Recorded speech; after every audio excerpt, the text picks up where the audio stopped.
Sri Sai Satcharitra, The Wonderful Life and Teachings of Shirdi Sai Baba, a modern rendering.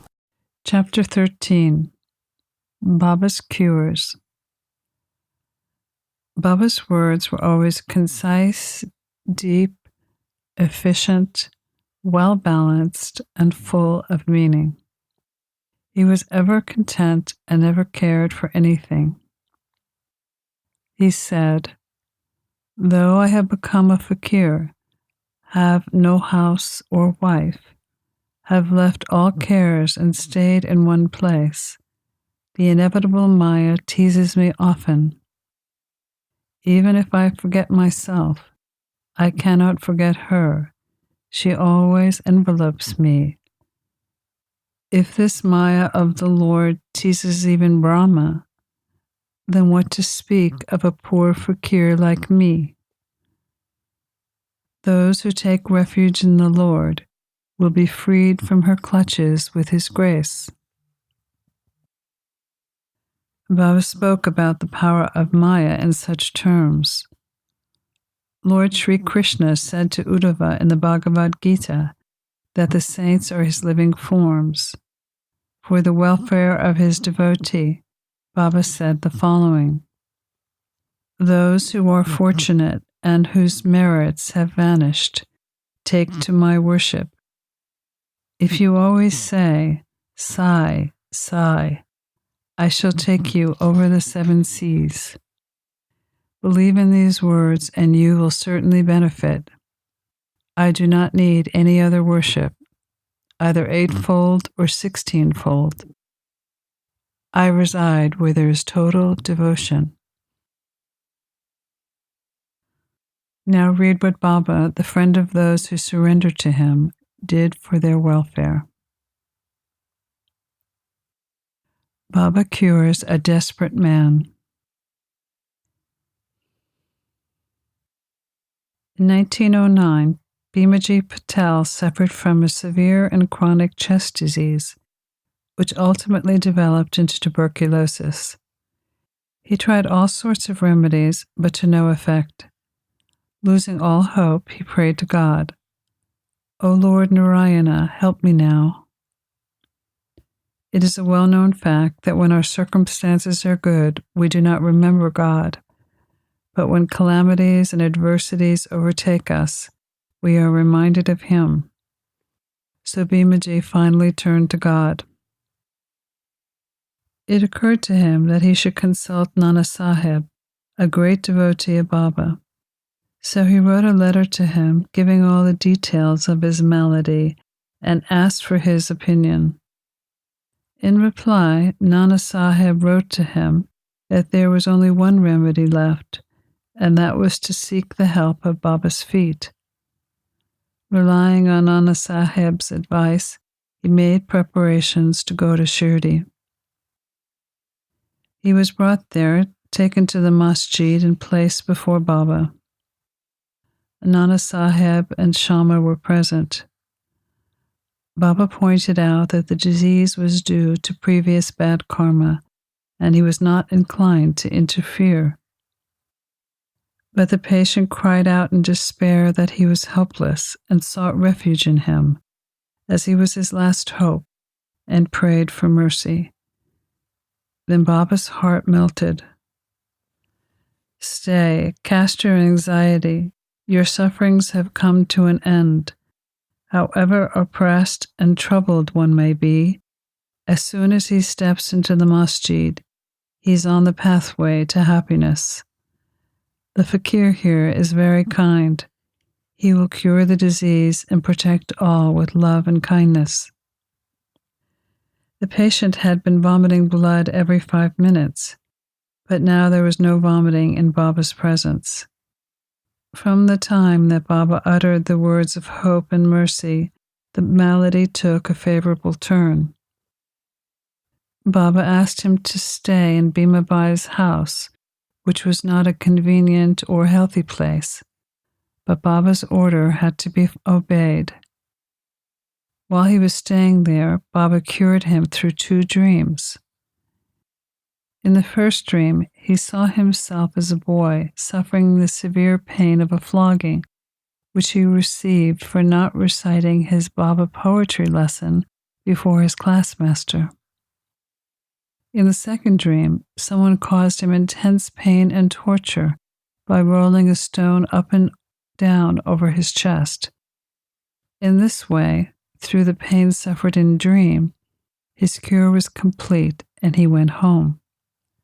After that, he came to Shirdi often, gratefully remembering what Baba did for him and prostrating before him. Baba also did not expect anything from his devotees but grateful remembrance and unchanging faith and devotion. People in Maharashtra always celebrate Satyanarayana Puja in their homes every 2 or 4 weeks. But Bhimajay Patel started a new Sai Satcharitra Puja in his house when he returned to his village. Baba's cure for malaria. Another devotee of Baba, Bala Shimpi, suffered much from his malignant type of malaria. He tried all sorts of medicines and concoctions, but in vain, as his fever did not decrease even in the slightest. So he ran to Shirdi and fell at Baba's feet. In this case, Baba gave a strange recipe. Give a black dog some morsels of rice mixed with curds in front of the Lakshmi temple. Bala did not know how to execute this recipe, but as soon as he went home, he found rice and curds. After mixing them together, he brought the mixture near the Lakshmi temple.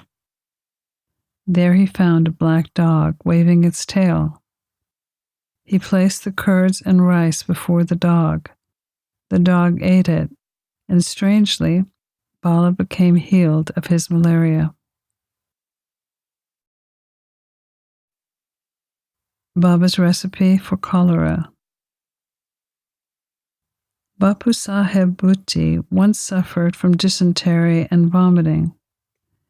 His cupboard was full of drugs and medicines, but none of them had any effect. Bapu Saheb became very weak on account of purging and vomiting, and was not able to go to the masjid for Baba's darshan. Then Baba sent for him and made him sit before him and said, "Now take care, you should not purge any more." Then waving his index finger at him, "The vomiting must also stop." Look at the force of Baba's words. Both the maladies disappeared and Bapu Saheb Bhuti felt well. On another occasion, Bapu Saheb had an attack of cholera and suffered from severe thirst. The doctor tried all sorts of remedies but could give him no relief. Then he went to Baba and consulted him as to what to drink that would allay his thirst and cure the disease. Baba prescribed an infusion of almonds, walnuts, and pistachios, boiled in sugared milk. Any other doctor would consider this a fatal aggravation of the disease. But by strict obedience to Baba's order, the infusion was administered and the disease was cured. Baba's intention cures ear pain. A Swami from Alandi, wishing to have Baba's darshan, came to Shirdi. He suffered from a severe pain in his ear that prevented him from getting sleep. His ear had been operated on, but it had no effect. The pain was severe and he did not know what to do.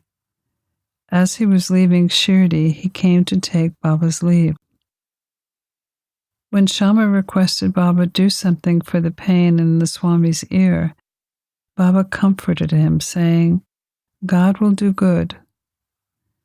The Swami then returned to Pune, and after a week sent a letter to Shirdi, saying that the pain in his ear had subsided. But since some swelling was still there, he went to Mumbai for an operation. But on examining the ear, the surgeon said that no operation was necessary. Such was the wonderful effect of Baba's words. Unusual cure for diarrhea. One time, Kaka Mahajani suffered from diarrhea. In order that there was no break in his service to Baba, Mahajani kept a pot of water in the corner of the masjid. Whenever there was a call, he would go out.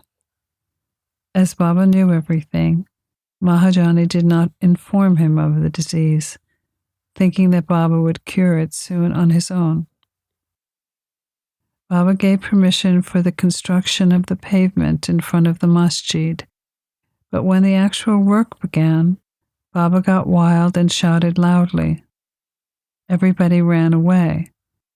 As Mahajani was running, Baba caught hold of him and made him sit. In the confusion that followed, somebody had a small bag of groundnuts. Baba took a handful of groundnuts, rubbed them in his hands, and blew away the skins. He gave the clean nuts to Mahajani and made him eat them. Scolding, cleaning the nuts, and making Mahajani eat them went on simultaneously. Baba himself ate some of them. Then, when the bag was finished, Baba asked him to fetch some water as he felt thirsty. Mahajani brought him a pitcher full of water. Baba drank some water and made Mahajani drink it also. Then Baba said, "Now your diarrhea has stopped, and you may attend to the work on the pavement." In the meantime, those who had run away returned and started to work again, including Mahajani, whose motions had now stopped. Are groundnuts a medicine for diarrhea? According to current medical opinion, groundnuts would aggravate the disease, not cure it. In this case, as in others, the true medicine was Baba's word. Relief from a 14-year stomachache. A gentleman named Hemadpant suffered from stomach aches for 14 years. No remedies gave him any relief.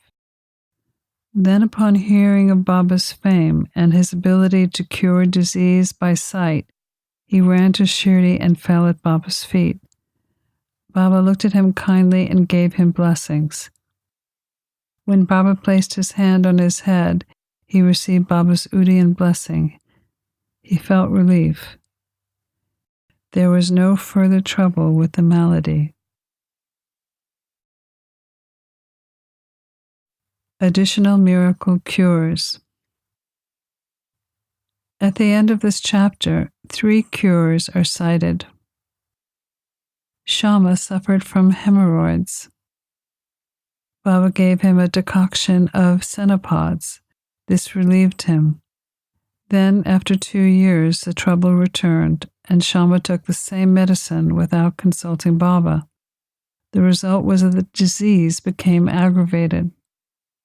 Later on, it was cured by Baba's grace.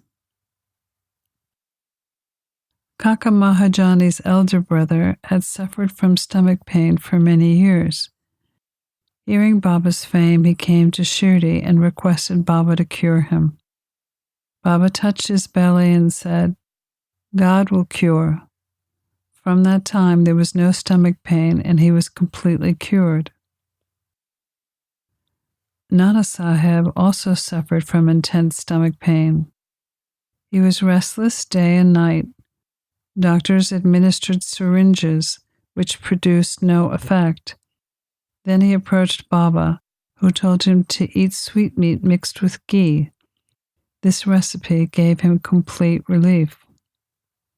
All these stories show that the real cure for disease was Baba's word and grace, not medicines or drugs. Pranams to Sri Sai. Peace be to all. You've been listening to a modern rendering of Hemadpant's The Sri Sai Satcharitra, the wonderful life and teachings of Shirdi Sai Baba. edited and narrated by Monika Penukonda. For more content like this online, please go to divinelineage.org, scifamily.org, and peacefires.org. To learn more about Monika, please go to monikapenukonda.org.